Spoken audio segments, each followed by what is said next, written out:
Hi, my name is Sean Shaler. This is my friend Chris Ford, aka The Objective Geek. That's The Objective Geek at YouTube and Objective_Geek on Twitter.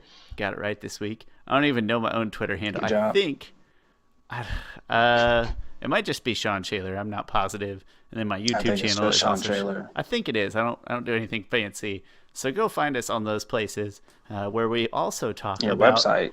and my website, SeanShaler.com, where we talk about the exact same stuff that we talk about here, but in a more diverse way. We talk about other things too. I share pictures of my dog, and you do other movie reviews, so everybody has a thing. Yeah. My Twitter is mostly just like random things I watch. Like mostly it's about Korra or Avatar, anything, and like DC stuff and other random movie stuff. I'm a very passive Twitter user. Twitter is my source of news. Honest to goodness. I do really that's how I like get my Twitter news. because Twitter, like some people crap on Twitter, and Twitter deserves a lot of crap. It But does to also, an extent. like I get to yeah, but like I get to connect with a lot of creators. Like I just had a message with the Dragon Prince, one of the directors of the Dragon Prince, who directed, I think, one of these episodes. I'm pretty sure. His name's really hard to pronounce. Um, but he was this other guy, Aaron Ehas, who is a writer on Avatar. He's written some great episodes. He tweeted out like, I just went into a room and I think his name Galantapo. I really can't pronounce his name. Sorry. I don't He's like have he's it pulled doing up, some. but I wish I had my phone here so I could pull it up. He's like, I just went in this room and he's doing some video reference and it looks like he's yelling at a computer screen or something. And so he tweeted back like, "Oh no, I'm yelling at the pizza guy." But so video reference. They they so the directors or whoever might do like video reference on Avatar. They would actually do out the fight scenes and they'll record it and they'll send that over to Korea, and so they would use that as reference for how the animator is going to animate it. And I was actually wondering this that day. I'm like, I wonder if other cartoons do that. And he was like, well, for me, I learned from my days on Avatar that it works best doing that. So like Twitter, you get to connect. Like I would never be able to do that on Facebook, but I just send out a tweet into the world to this guy who'll hit me back on it. So that's really cool. I like the connecting aspect, of course, but more importantly for me is just the snapshots of everything. If I scroll through Twitter for 10 minutes, That's I true. feel like I've learned more than I could in any amount of internet scrolling. Yeah, I can't pronounce that guy's name either, so I'm not going to try, but I think he did a good job. Good work on the pronunciation. The reason I brought up YouTube is because I am so dumb. I've always since we started this podcast, I thought, I don't use my YouTube channel a lot. I don't put a lot of stuff up there. It would be great if I could have your videos on my channel just to funnel more views to these podcasts into your other videos. It would make it feel like it was useful somehow. And this whole time I was like, I don't know how to make it like collaborative. I know you can add other collaborators, but not in the way that I wanted it. But it was so easy to do. Yeah. Like once I actually just sat down and looked at it, all I had to do was create a playlist on my channel of your videos, like our videos, but from your channel, and I can just put it up on my page. Like it's so easy. And I was looking and overthinking it so much, and then not actually paying attention. Like it's almost like I was just being lazy and writing it off. Like, nah, there's no way, that'd be stupid. How could I put Chris's videos on my channel? That'd be dumb. Well, it's not dumb, and it's super easy. So now, if you go to my YouTube channel, it will also funnel you to these videos. That's pretty exciting. Been looking for a way to do that. So all one person that comes to my YouTube channel per year will also see our fine work here. So that's my big stuff. And literally all that I did for like the past 2 hours was get mad at myself for not doing that way sooner. I noticed you had a couple new videos up. You had one that was What If the Moon Spirit had been killed forever? Excuse me, What If Zhao had killed the Moon Spirit forever? And Yeah. then Can I see your screen right now? you should be able to. No, I can't see it. You can't see it at all? Let me try this again. No. And then the other one was a movie review, and I forget what movie review that was. Here, I'll share my screen. There we go. How about now? Yes. Excellent. Um, yeah, I forget what the movie review was, but there's another movie review on there. Yeah, I have a couple things out there. I don't know. I've been busy for some reason. I have opinions on I stuff. Why have would I do opinions that? on things. Um, yeah, I have my What latest gives you the video right? is yeah, my latest video is a review on one of my favorite movies of all time, The Last Dragon. It is like a cult movie. It's not necessarily a great movie, but I love it, and so it's on Netflix right now. It just got released there, so I just wanted to review it and throw it out into the universe. Then I reviewed the recent Captain Marvel trailer, which actually doing pretty good. It actually has 89 views. I don't know, people like people reviewing trailers, but I just had a thought about it. There's some things that I hate about Marvel movies that I go over in that one. And then I have, yeah, the video that most people will probably maybe get something actually out of was the what if Avatar video of what if Zhao permanently killed the moon spirit. Because, the moon, Zhao kills the moon spirit, but then the moon spirit comes back, and just like what ramifications would it actually have? Is Zhao right? Would that help the Fire Nation? Would it harm it? So I go over that. So I watched it. My favorite part was honestly just seeing the clip of Iroh being, again, the greatest character in this entire series by pointing out something very important. I won't spoil it. But anyway, go watch that video. And just one more reason to love Iroh, if nothing else. So, hey, nice video, Chris. My latest stuff. I haven't put anything else new up. I put our stuff up. Hey, that was what I meant to say, or when I meant to say that I got your videos on my channel. And finally, holiday schedule. I don't know if I'm going to be able to squeeze in another video before the holidays, because next week we have several parties to go to, and I am going to try to do one other video with my friend Aaron, who I do video game videos with sometimes. I'm going to try to do one with him next week. So I'm not positive I'll be able to get in another Avatar video. So this may be the last one before the holidays. Well, luckily it's a 2-for-1. So it is, and it is not a 2-for-1 in the sense of a to be continued episode, which we score together. This is very important. We're statistical people. We're analysts. 2-for-1, the to be continueds we've been scoring together. These were just sticking 2 videos in the same podcast and scoring them separately. That's going to be important when we start doing top 10 lists and crazy things like that. It's not important right now. So, with that, let's go ahead and get to any type of cleanup, if there was any. I think it was a pretty clean episode last time about the fortune teller. Yeah, I can't think of anything. It was a fairly clean video, all things considered. And with that, my synopsis of, is this the fortune teller? Am I even thinking of the right one? Yeah, it's the fortune teller. Yeah, that was one before this. I keep wanting to think of the blue spirit because I like that episode so much more. But no, the one before this is the fortune teller, where they go obviously have their fortunes told by this lady in this village full of extremely superstitious people who are insane.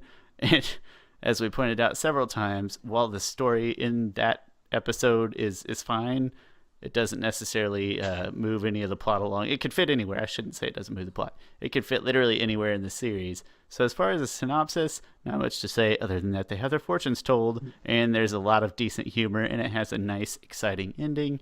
And now that brings us to this episode, where it begins with them stumbling on a knife or a weapon. It's kind of a knife, isn't it? It's like a knife with a hooked handle. And a hatchet?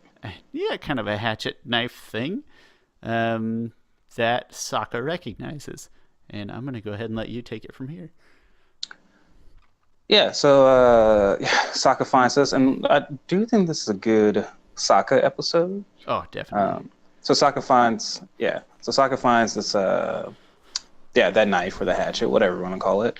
And he can just gauge from how the trees are, the burn scars, like the footprints, that there was a fight.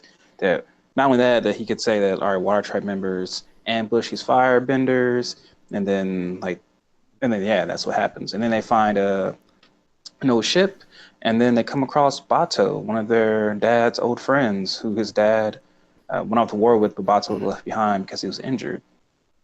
And they sort of left him in this monastery full of nuns who Yeah.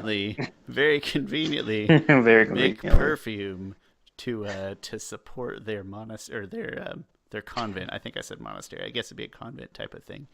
And Yeah. then all I can think of when Sasaka goes through this bit where he's very, as you mentioned, adeptly sort of recounting the fight, sort of tracking it in a way, and it kind of made me think of the movie The Princess Bride when Humperdinck's like going through all the motions of the sword fight between Inigo and Wesley. Uh, I might disappoint people. I've never seen The Princess Bride. What? What? For real? Yeah, I just never. I know you will disappoint people, and it's fine. People can be disappointed. I will say the reason I think you need to watch it is because it is one of the better movies of a very narrow niche. It's not like I think it's one of the best movies of all time, but it has sort of its own unique, indescribable genre. Like there's just not a lot of other movies that fit this genre, and so Is it obviously like sounds like The Last Dragon? If you maybe if you watch it, I would say the difference. in my I haven't in my seen The Last review, Dragon, yeah, so.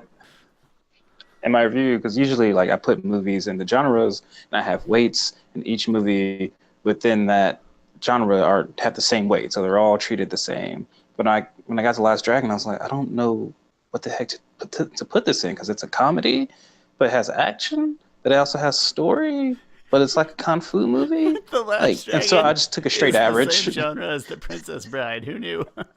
Well, I've never seen it, so I'll watch it if you watch The Princess Bride. It is one of I'll my get around to it. It is one of my favorite movies, I've heard it quoted all the time. and it's probably overdone and overkill. Like it's not an amazing movie. Kind of like you said about the Last Dragon. It's not an amazing movie, just one that a lot of people tend to like. It must have hit people the right way when it came out because it's very popular. And yeah, you should definitely watch it. Just because it is such a unique, indescribable genre of a film. So, yeah. Anyway, that was a long tangent. Wow. Yeah. We said this part was gonna be short. Yeah, we're trying One to thing get I through did this love episode. about Sokka had a quick flashback to when his dad left, and so that's why I said this was a really great Sokka episode. We kind of dive a little bit more into Sokka's backstory, which is a clear departure from when we first met him. Like he was so far from that, but you get why he was that way, because his dad sort of like left him, and Sokka feels like he has to prove himself and save the village and protect it. Jumping ahead, but two good Sokka episodes back to back here, I think, actually.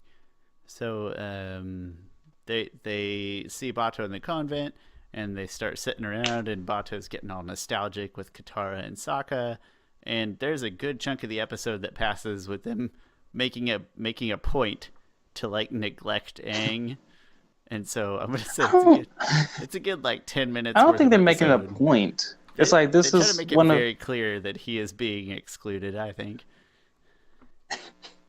I think that's the way Aang feels, but I feel like Aang feels like the whole world evolves around him, which in a way it does. Like not many characters, Obviously, not many characters can say that, but the world does kind of evolve around Aang. Like if Aang doesn't do something, the world will go to hell. Like if well, but put. no, I think they just see like an old friend and that they haven't seen in 2 years, so they're just kind of more infatuated with him than Aang. Sincerely more infatuated. So they go through, they're telling all these stories, and then they're going to go do this ice dodging that because war started and the why can't I think all of a sudden Sokka's dad had to leave before he had this sort of coming of age ceremony. Bato's like, you know what? I'm going to take you ice dodging right now, which I think is kind of disrespectful to Sokka's dad, but whatever. And so, I think it's great. It's like his dad might die. You never know. But this is like he's already dead almost. Like I'm going to do this ritual with you that's reserved for fathers and sons, even though we're just kind of buddies. Whatever. Makes me But mad. Sokka's like what, like a year? Like he should have had it a long time ago, and I actually like that moment. That one, I like the scene. I hate the moment that leads to it. But anyway, They go ice dodging together, and Sean gets mad, so Chris is going to finish this part of the story, I guess. So even though we skip over the Zuko and Iroh and June stuff, Oh yeah, we did. and Oh, also we did. Sorry, my bad. No, you're fine. So anyway, so we'll go with the Zuko and Iroh stuff. June, they meet this bounty hunter named June who has like this mole who has really great sense of smell, can smell any person on the whole planet, and she can track them. So then Zuko and Iroh hire her to catch Aang, essentially. And Iroh is also infatuated with her in like a creepy old man kind of way, I Yes, think. he is. Not a great Iroh episode. Or a great one. I don't know. Depends on where you're coming from. Yeah, I guess so. He does. I do like the part where he's like, "We'll pay your weight in gold," and she's like, "Make it your weight, and we got a deal." Yes, make it your way. And he takes That is great. He takes that in good humor, so that's good. Yeah. So then Bato tells them like, "Hey, I'm actually waiting for a letter from your father, and then when I get that letter, I'll meet up with him. You guys can come with me." So while they're talking about this, Aang, and I mean they're really excited about like, yeah, we can meet Dad and stuff, and then Aang leaves before they're like, no, we can't. We have to take Aang to North Pole. He has to learn water bending. Conveniently Aang gets leaves before he hears that. Yes. Yeah. And Aang goes off by himself. The deliverer messaging guy gives him a letter, and this is the most frustrated I've ever been with Aang. This is my least favorite Aang episode. Like, people like to crap on Korra a lot, I think, especially compared to Aang. But I think this is the worst thing either one of them has ever done. Like, this is a connection to their father who went off to war that they haven't seen in like a couple of years. You're just gonna like ball that up because you're so insecure and lonely that you can't have your friends make a choice for them. We're not supposed to be spending time talking about this episode. We're supposed to be moving on to one. But damn it, you're gonna make me talk about it. I agree. This is the worst thing that either one of them has done. But there is an age difference, and it's funny. The one thing that I at least can appreciate about this episode is this is one of those things that everybody does as a kid in a sense of we all did those things that we look back on now and we absolutely cringe. They're completely cringeworthy, and you like lose sleep at night over this stupid stuff you did as a kid for no good reason whatsoever. So if there is one redeeming quality I found of this whole episode, it's like this is one of those Aang moments. Like, he might be the Avatar, but he still had a childhood full of these weird, awkward, stupid things that later he's gonna be like, I don't even do I deserve to be the Avatar? So it's weird that I actually found that part to be engaging in an after-school sort of special sort of way, not in the way that's interesting to me now because it just brings up all my own cringeworthy, horrible memories that I don't want to relive. But at least all I'm saying is consider the age gap though between Aang and Korra, and the fact that we all did really, really stupid stuff when we were. What is Aang? I forget how old Aang is supposed to be. Is he supposed to be 12? He's 12. 12. So what grade was? Sixth grade maybe. Korra. Is that right? Yeah, I guess so. Korra 17 when the series starts. And so let's let's say this: the on both sides they are portrayed in their ages very well, very well. I will still say Aang pissed me off more than Korra ever did. That's fine. This is definitely the most embarrassing thing either one has ever done. I will give that to you. But we don't get to see Korra during her age 12 years, so. I mean, I will say, like, yeah, no, I still don't like it. No, that's fine. Totally fine. Yeah. Anyway, so we get to the ice dodging thing. And it's very ceremonial. Like, they have different positions. Like, here, Aang, you have to be here because we have to trust you with holding this, I don't know, this boat term. The steering wheel thingy-majig. I don't know what it's called either. Yeah. And then so after they get through like the rocks and stuff, and Sokka passes this ceremony, like Bato, greets them all with some type of marking. It's like Sokka the wise, Katara the brave, and Aang the trusted. And then he's like, no, I'm not. And then he admits to them that he took the note. They get all pissed off at him, rightfully so, I think. Very much. And yeah, and leave. And like even Katara leaves. Because Aang, yeah, like I said, it made me mad also watching this episode.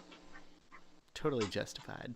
And again, important to remember that if Aang had just stayed long enough to hear them say, "Nah, we got to go to the North Pole with Aang," chances are it never happens. And so that's what I liked. I don't call that a plot hole. I feel like plot holes are sort of indescribable. This is what I refer to as a plot convenience. Yeah, I'd say that's the term. Yeah. Yeah, it is a plot convenience. It is not a plot hole, but it's still something that makes me very angry. So, regardless, they essentially do ditch. They get so mad they ditch him. They're like, "No, we're going with Bato. We're gonna meet up with Dad."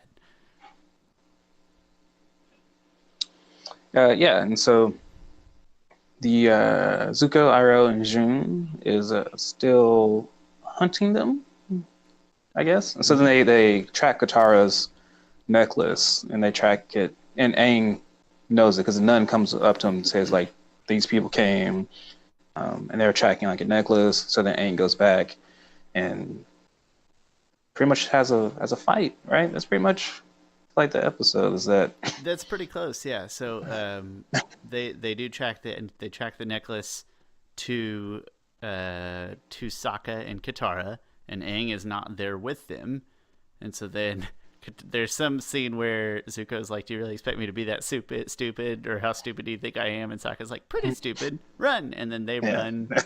They run like back to the convent. Like they were going back to the convent. They had already decided, no, we're needed most to help Aang. They had already decided that.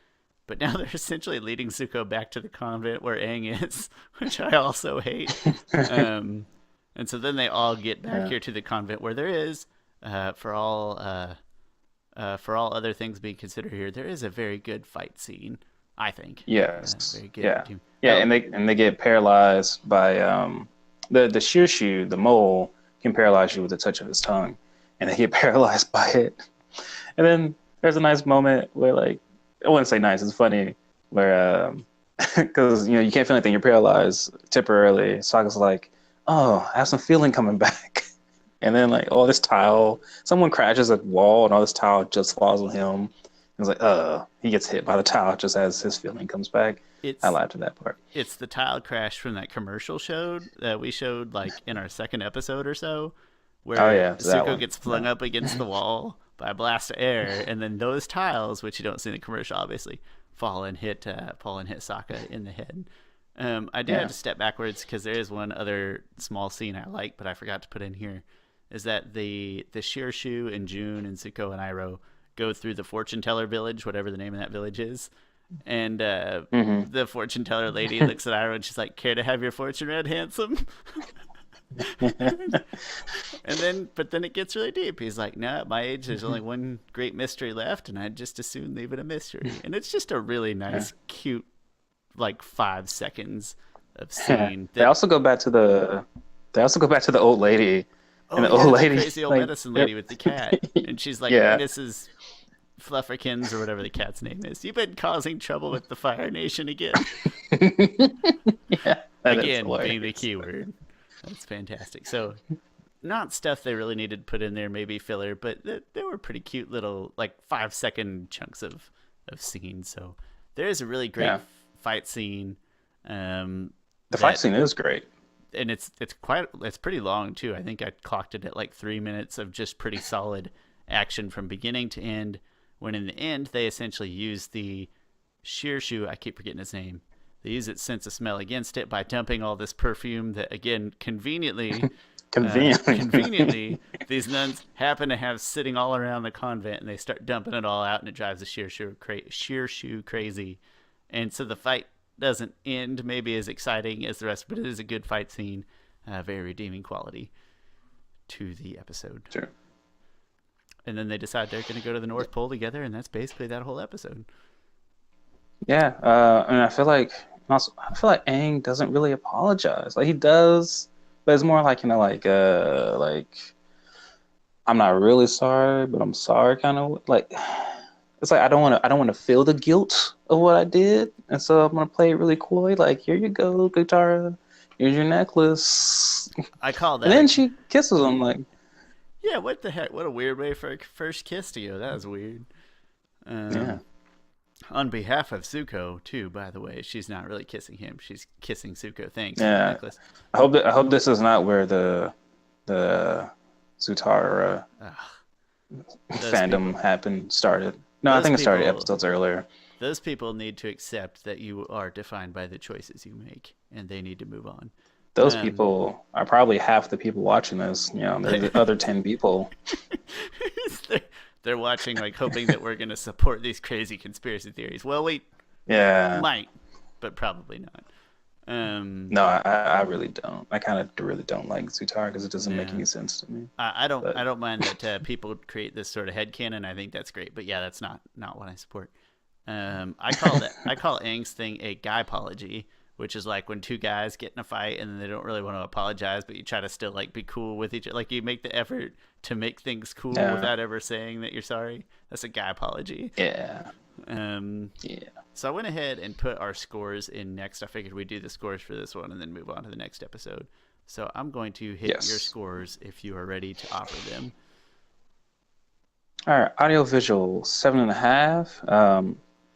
There wasn't much going on in really, I think, until the fight scene. The fight scene was great. I mean, we got a lot of Appa action in this episode, which I really liked, and the Aang versus Zuko there was kind of like two fights within that. So I think the directing of the fight scene was great. Got to see a lot of actual martial arts in there, so that was cool. So audiovisual gave it a 7.5 out of 10. When it comes to story, gave it a 6. I did really love the Sokka stuff, but that wasn't enough to just outweigh that I really hated the Aang stuff in this episode. Like it's just him being a terrible person, terrible friend, and I don't think he really learns from it. Like if I was him, like when he goes through and tries to open up his 7 chakras, and like he gets to a certain chakra that's like truth and it's blinded by guilt. I don't know what it is, but there's something blinded by guilt, and the guilt he was holding was like leaving leaving the airbenders. I'm like, no, your guilt should have been that you gonna separate your friends from their father. You should feel guilty about that. I don't have a family. You guys don't either. Yeah, exactly. So story of 6. Then on to memorable. This is one episode. I'm sorry, I'm snapping. I'm trying to get my dog out of the bathroom. I could not decide. I had these stories made up in my head as to what you're snapping at, and none of them were that one. That's good enough. Anyways, proceed.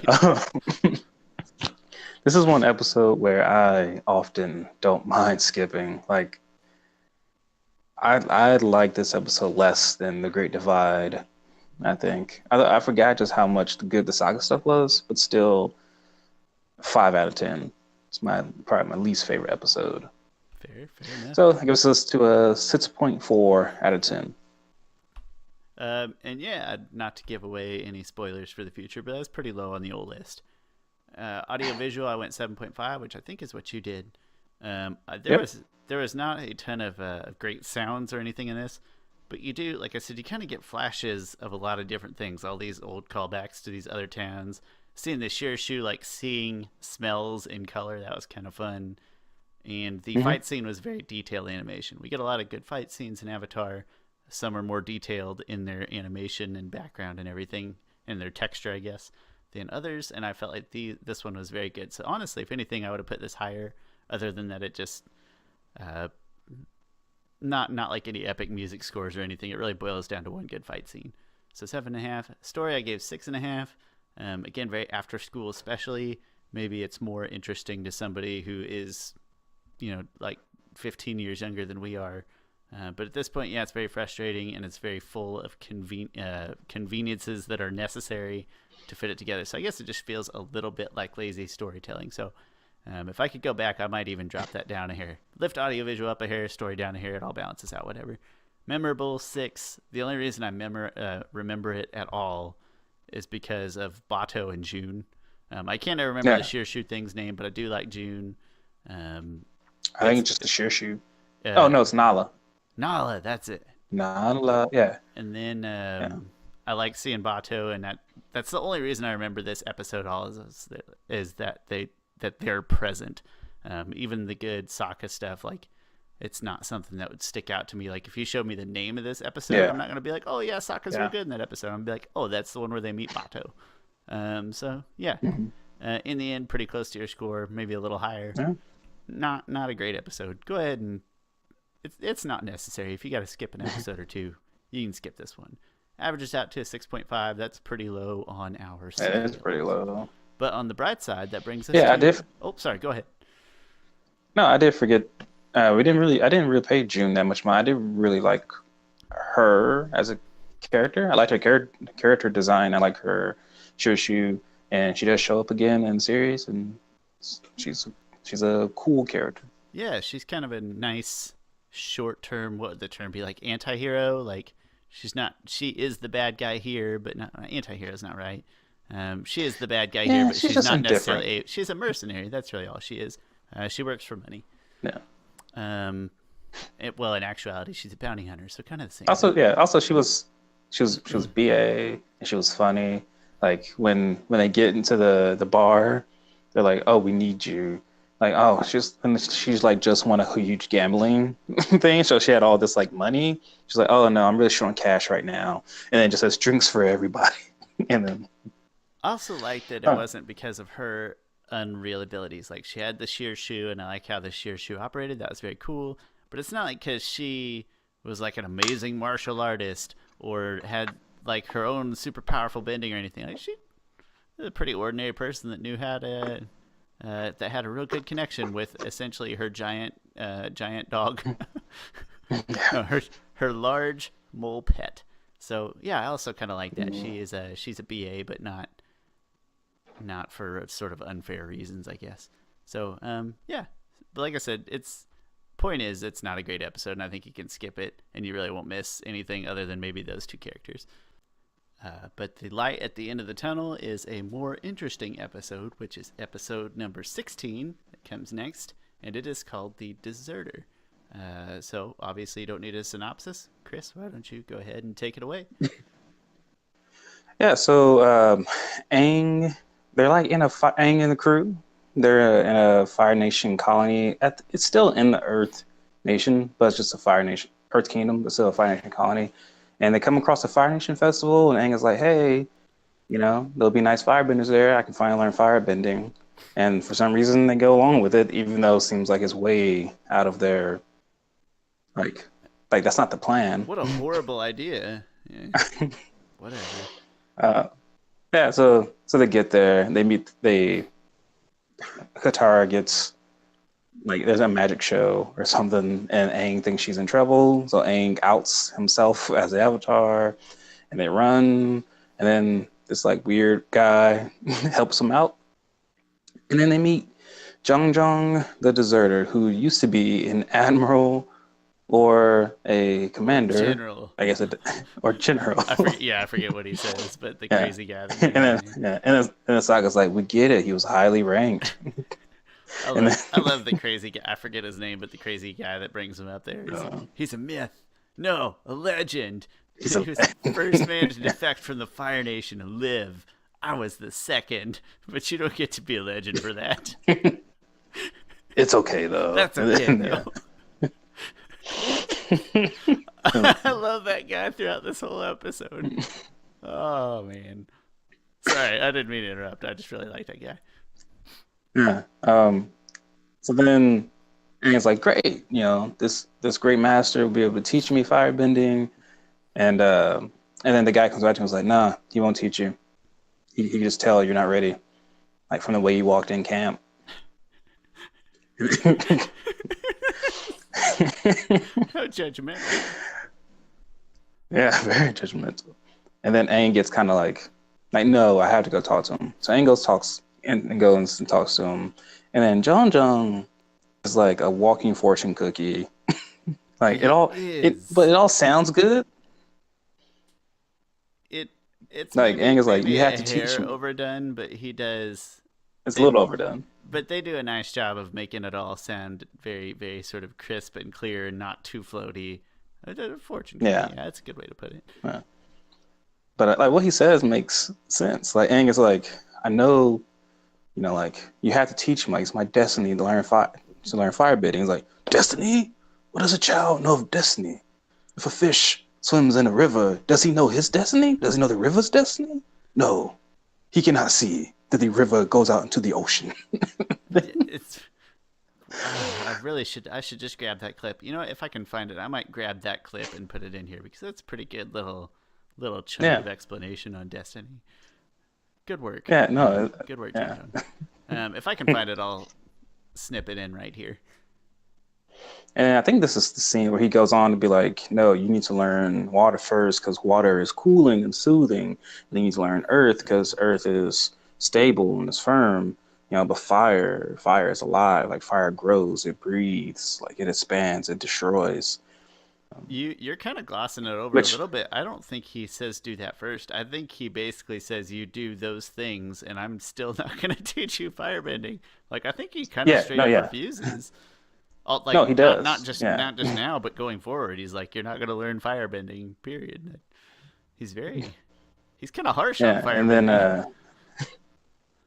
yeah, no, he is very harsh. I mean, man, he's a firebender.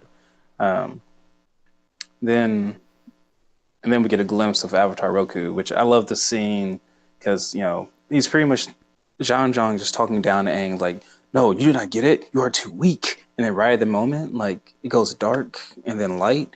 One and then candle, yeah. They Roku show like just one candle, and Roku kind of appears behind it almost.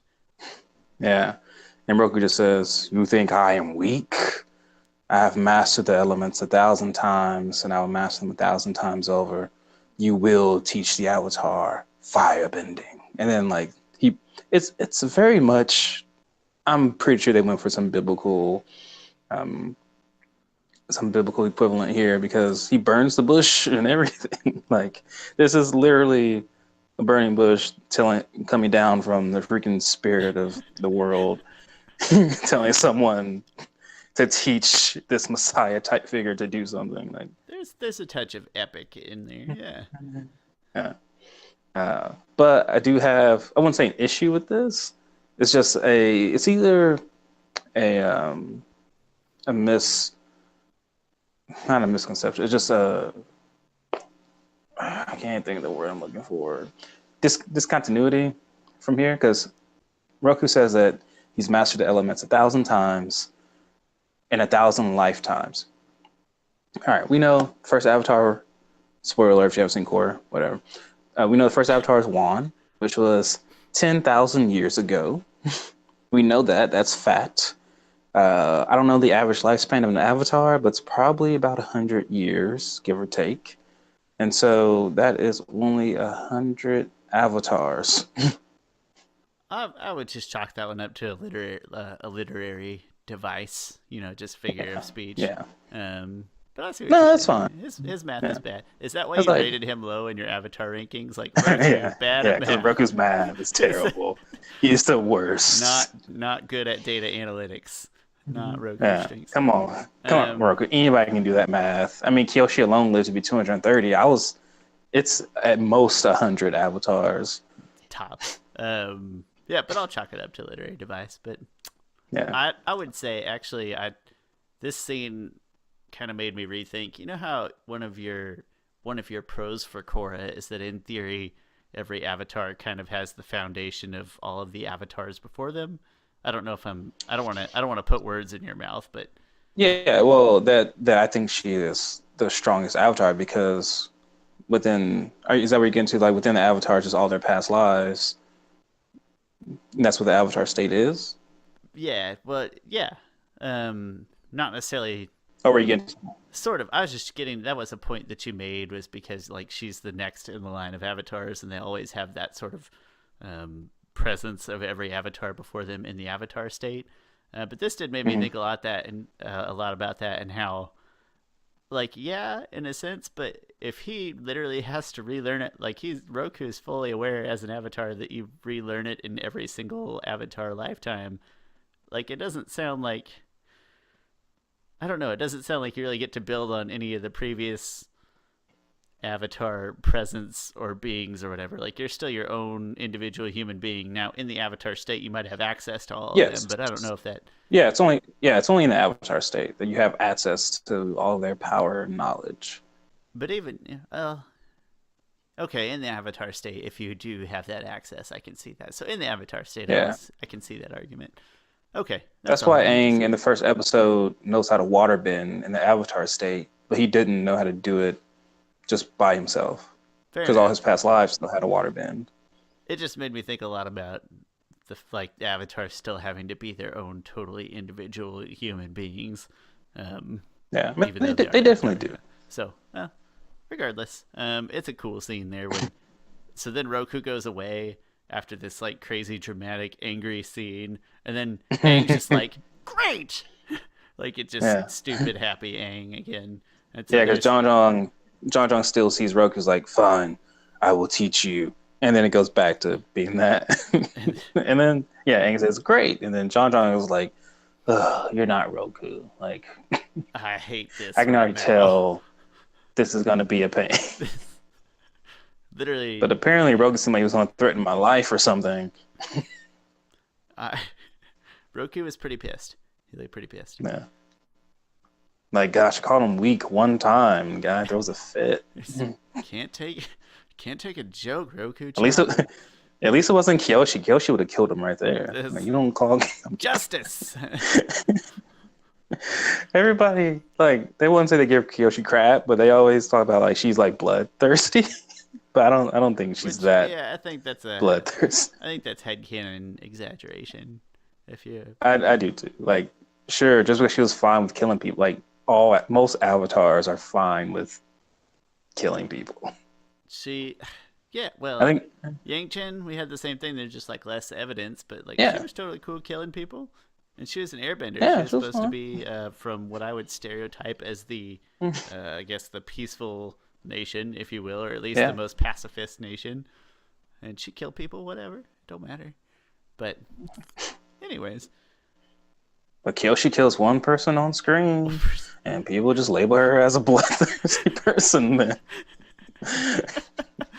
jeez, can't even kill a person without being judged around here. God, I know she did when she says "I killed Chin the Conqueror." She does sound like pretty like happy with herself. I she won't say does happy though. with herself, just like But proud, there's I no, let's guess. say Like even if it's like not proud, there's no shame whatsoever. Like I did no shame. this. Yeah, Yeah, I don't know like if it's heck yeah, the I killed him. He was gonna like why are you not killing people, eh? Like would have killed him too if you were doing your job, Aang. yeah.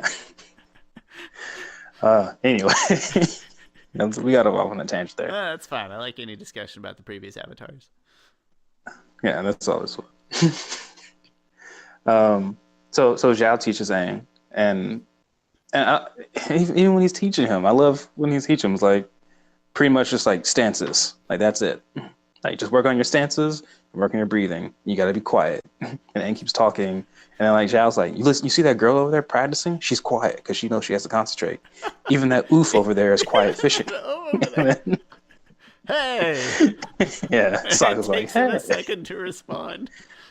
Yeah. It takes it a minute to dawn. Poor Sokka.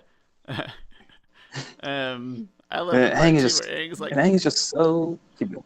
I love the part where he's like, I've been standing and breathing all day. It's like he wanted to Yeah. stop breathing. Stop. Exactly. Like John is one of those like perfect teachers in like a kung fu movie. Like he doesn't care about your feelings. He doesn't like. It's just hard work. Miyagi here teach you sweep, and that's it. I don't care how you feel about it. Yeah. Zhang is great.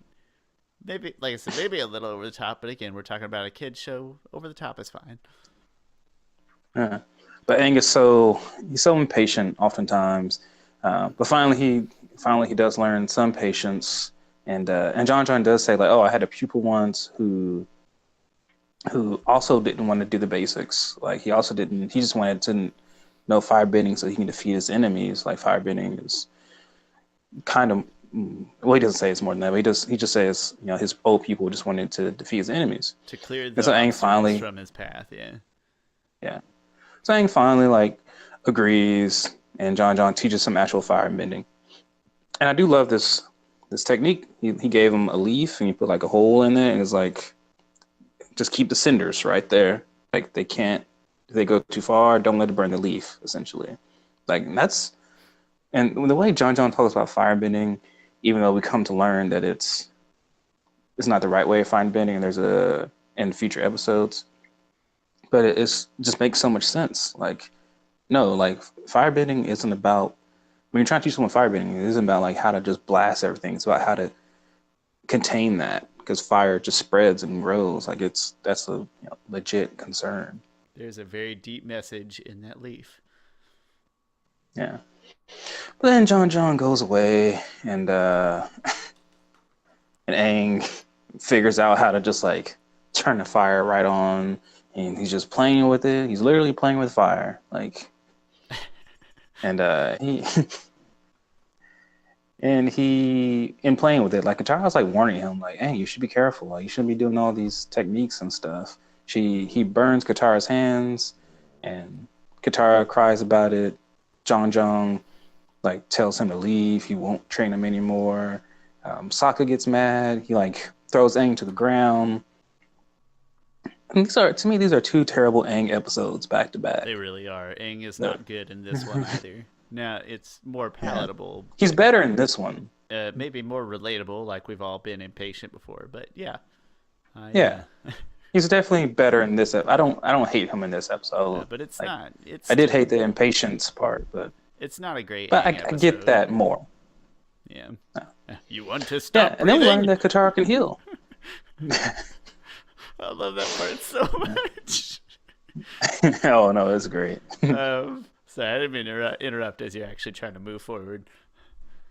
Yeah, so Katara instinctively put her hands in water, and she learns to heal herself. And then John says, like, I've always been envious of, certain waterbenders have this ability to heal themselves, like such a great thing to put out into the world. But she says, but you're a great master. It's like, well, fire is just destruction. It's not like what you have, essentially. So Katara's are good. Yay. Aang gets forgiven immediately through no actions of his apology. own. Well, more of an apology this time, but not only because he likes Katara. Yeah. Let's be honest. If it was Sokka, he wouldn't apologize. And at least there is ramifications to this. Like he can't firebend after this until he goes and learns the true way to firebend. Like he continues to hold on to this guilt of burning Katara. So that is good. They handled that much better, I think, in this episode. But even then, he acts like such a child. Is no, never firebending again, ever. Like, all right, you had one accident. Chill out, kid. You're the Avatar. You're gonna firebend. Yeah. Stop being a selfish child. I'll let it pass because I really love the Guru episode where he goes through and clears all his chakras. I do, but it just builds to it not being a great Aang. It's not a he great immediately Aang went from like I want to firebend everything to I will never firebend again. Like I was like, hey, calm down, buddy. She's fine. You need to take a chill once in a while. Even if she didn't heal herself, like you still have to learn all elements to defeat the Fire Lord. Like, yeah, you need to find some gray area, Aang. It's gonna be okay. But no, Aang has no gray area. Nope, all black and white with him. But yeah, at least in this case, it's forgiven, and there's an apology. And my dog's in the background here. Sorry. And then we get to see a thrilling unfolding of Zhang in this former pupil that he had referenced earlier, and it had already kind of revealed to us who it was. Yeah, they did. Yeah, as he was talking about that pupil, they show a picture of Zhao, images of Zhao, and embarking on finding them, and it's clearly Zhao. So this first moment where Zhao gets reunited with Zhang, like Zhang does a great firebending technique, like just brings up a huge freaking wall of fire, like just to show how freaking powerful he is. But even though he's powerful, he doesn't attack. Like he doesn't do that anymore. And Zhao says that, like he says, like calm down, people. Like my teacher hasn't. I forget the terminology he used. My teacher hasn't. I don't know. Attacked someone in years. He gave up that a long time ago. Calling him out, just calling him a coward, however he words it, which I also forget. Yeah. But it does lead. So yeah, Zhang throws up this insane wall of fire, and then him and like the whole camp totally disappears. But then it leads to this fantastic, another pretty excellent fight. It's kind of a fight scene with Aang and Zhao. Yeah. Oh, it definitely is. Yeah, Aang being the quick one, being the one who's all about like evading, facing against Zhao, who is so freaking just one track mind of just attack with fire, ends up burning his whole fleet of ships without, and I love the part where, Aang is just avoiding him. Also, Aang is taunting the crap out of Zhao. He is talking some great trash. Like, I expected you to be better than Zuko. Yeah. Which he's not. Kind of harsh. Like, they'll make anyone admiral these days. That was it. And there's at least one more that is pure trash, and it's pretty high quality. It's Draymond Green quality stuff, but more family friendly. Yeah. So then after a while, Aang just like stops right in front of him, like, I've won this fight. And then Zhao's like, you haven't landed a single punch. And then Aang is like, no, but you did. And it's just one of those great, like, I'm smarter than you, wiser than you type of moment. Like, Zhao would never be able to beat Aang. Like, this was just shows what clear difference there are between the two of them. Oh, we didn't even mention the part where Zhong and Zhao are talking, and Zhong, this is important. It leads up to it. He's like, "Don't fight the kid. I have never seen such raw power."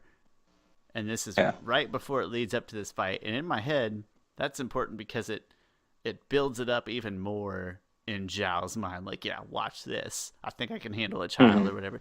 And then it becomes even more important to this strategy of, Zhao's trying to take on this immense raw power, but immense raw power is just jumping around from ship to ship. It sort of plays into what Aang really is even more so, and it's very exciting build up to that fight. So I love that part too. That's very important. Yep. So that's pretty much that's pretty much the end of the episode, and then they hop on Appa again. Aang gets one more shot, I believe. He says have fun walking home or have fun swimming home or something. He gets one more barb in on his way out. Yeah, and then I probably didn't hear that because I was just watching the episode, and I probably ended it at that point. Oh, crazy! Because then you also miss the crazy guy at the end, so the whole camp is gone, but just that one crazy guy is left. He's like, "Where is everybody? Come on, guys!" Like. I don't know what else he says. He thinks he's being punished or something. Yeah. I don't remember what he says. It's just good, happy little cap on the end of the episode there. And then, they hop on Appa and find out that Katara shares that she finds out she has this ability. So that's pretty cool. Yeah, she heals Aang for the first time, and it won't be the last time. And then Sokka forces like... So you've had this ability the whole time. What about that time that I got a fishing hook stuck in my finger? 2 fishing hooks stuck in his finger. Yeah, 2 fishing hooks stuck. Why? How'd you get 2 fishing hooks stuck in my finger? Well, I tried to get the other one out. You just wanted the first one out. It's like it reminds me of this is what came out before that. Talladega Nights, and when Ricky Bobby stabbed himself with a knife to prove that he's paralyzed. Yeah, those two are exactly the same. Yeah. Yeah, and then they're like Earl Duncan Jones, I think is his name, who has passed away since this movie came out. Is like, all right, we're gonna get the knife out. He's like, he puts in another knife, he's and then trying to wedge it out. Will Ferrell's like, 2 knives? Yeah, we're gonna wedge it out. Earlier I said this was 2 bad Aang episodes and 2 good Sokka episodes. This is a good Sokka episode, but in a different way. Yeah. He does get really defensive of Katara after Aang burns her. Like, you get to see. I'm fine with it. I mean, it was a little too much, but I mean, Aang is holding his hands out and he pushes him off because. He doesn't know. He might not be able to control his firebending. Yeah, it's just another good revealing character standing up for his sister. So it's a good Sokka episode, even in a not as good a way as the last one. But a nice way to end. Very happy, and that's the end of the episode. So let's go to some Yeah. ratings. All right, let's scroll through these. Audiovisual 7.5. I think that Roku reveal was amazing. Loved it. And then the fight on the bridge, and then when Aang starts to firebend, like the music changes, which is a music that's never associated with Aang, but it's like the firebending music, and I just really enjoy that they build up that tension that he was going to do something stupid. I'm not sure. So yeah, so give that a 7.5. Good catch. So give that a 7.5 out of 10. Story, I could have gone lower for this, but I just liked all the theory and stuff on water bending, on different bending styles and what they provide, and why Aang has to do it in this order.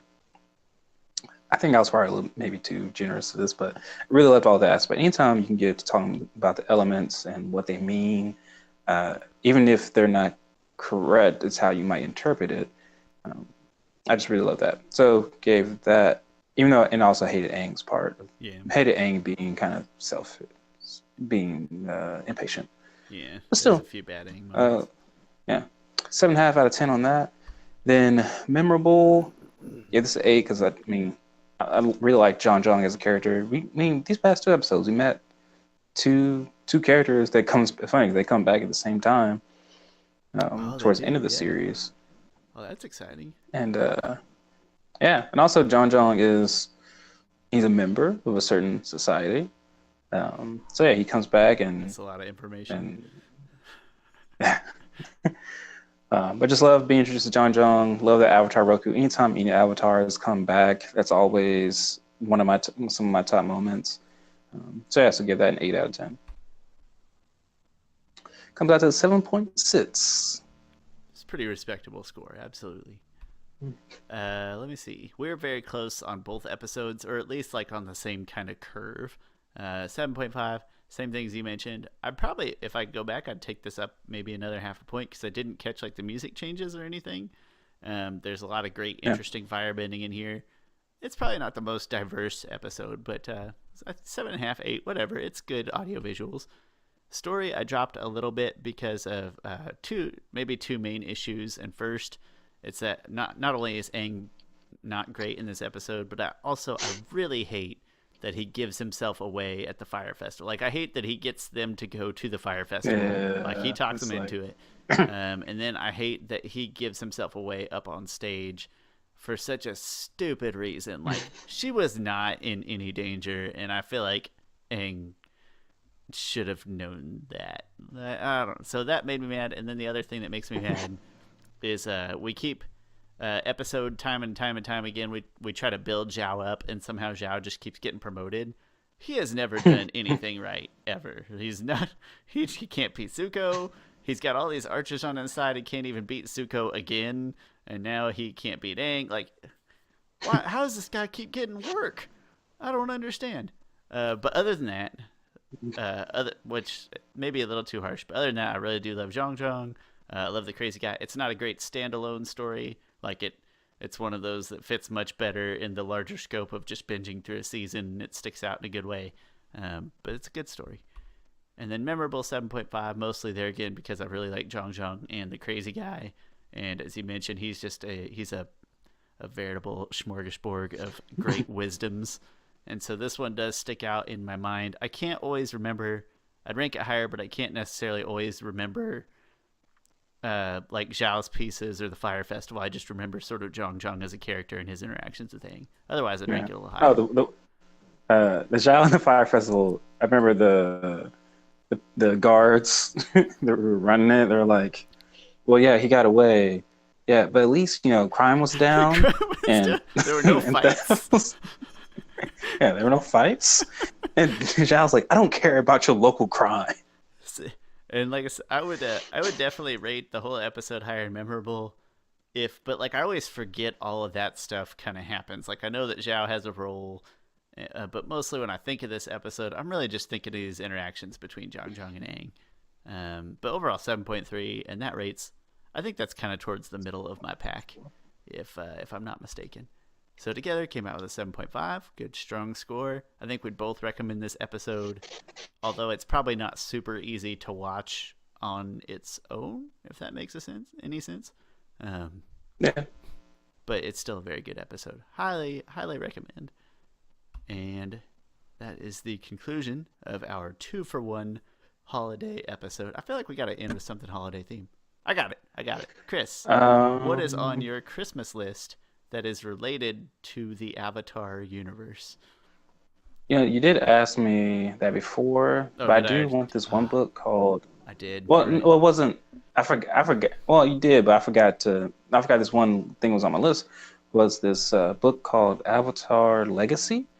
It's like a book written by Aang for Tenzin, who is the son to read. Dang. Well, okay, whatever. And I'm spoiling a lot, but who hasn't?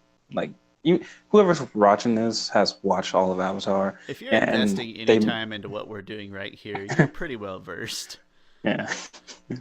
So it's a book written by Aang. I mean, not real life, we know that. But it's two Tenzin teaching him it's two Tenzin teaching him, just showing him like, hey, this is my life, and like this is what happened and stuff. Although it makes me more mad at Aang because it wasn't written to all three of his kids. It was just to Tenzin. You know what?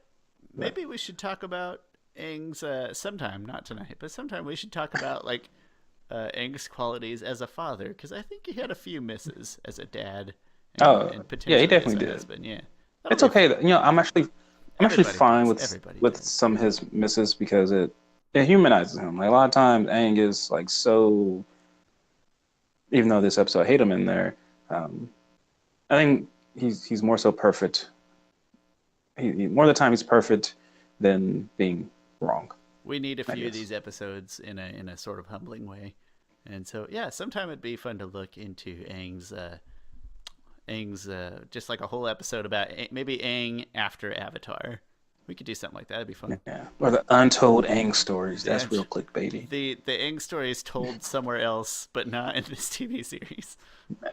All right, and so that was called Aang Legacy. It's I think you can get a nice hardcover. It's got like a nice blue cover. It would look great on the shelf. I can picture it. I haven't read it at all, but I know what you're talking about. Yeah, it's like Aang at like 20 something, maybe 30. I think he has a beard and he's walking with like Tenzin as like a young airbender. And it's looks like a nice piece of hardware. Anything else Avatar related on the Christmas list? I do not think so. Pretty sure I have like everything I need. Everything Aang related you need, or everything Avatar related you need. I put what was it the 3 books, North and South, and the what are the other 2? There's like 3 comic there's books. The Promise. The Promise.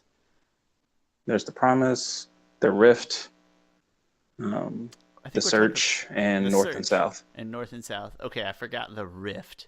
That is the one that I forgot about. The Promise is the worst one, I think. Yeah, the other 3 are good. The Search is great.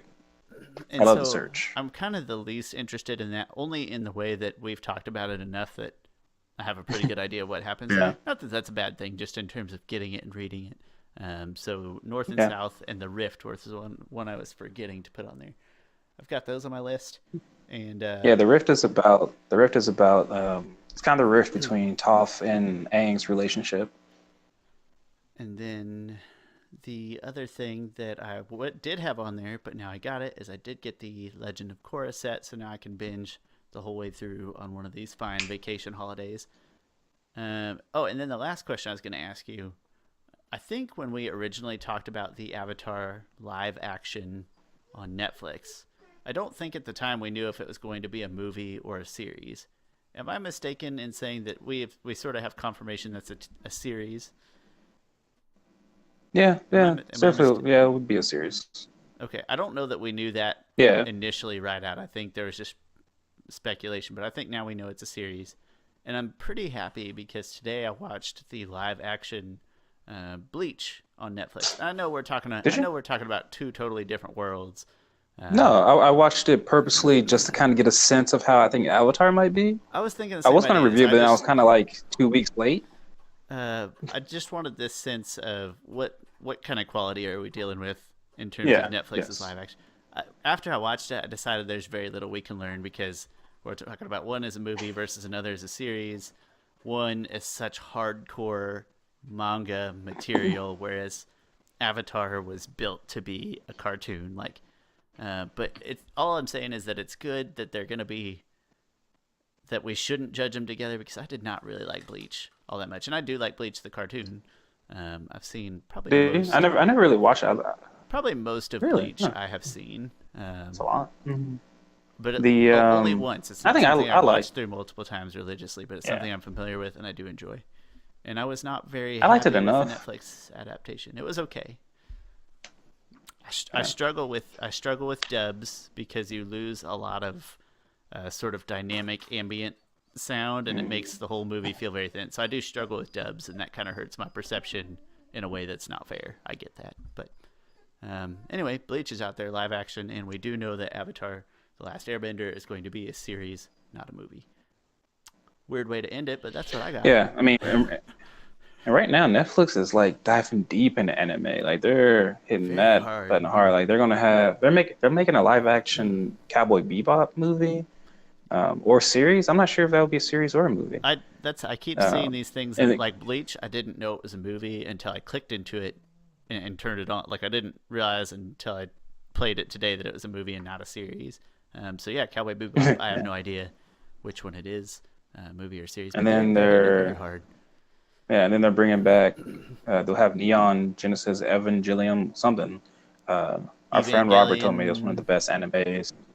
Yeah, Evangelion, something like that. I don't know how to say I've it. never watched it before, but they'll have the whole series on there. Our friend Robert told me that it was like one of the best animes, so I'll have to watch that. I never watched that before. But yeah, they have some other good animes on there too. Roberto told you that? Yep. No kidding. Okay, I'll have to watch it. Okay, I was just about to ask you. So I like Fairy Tail, but I've watched all that. I've never watched it. I really like Fairy Tail. It's my kind of lighthearted material, I guess.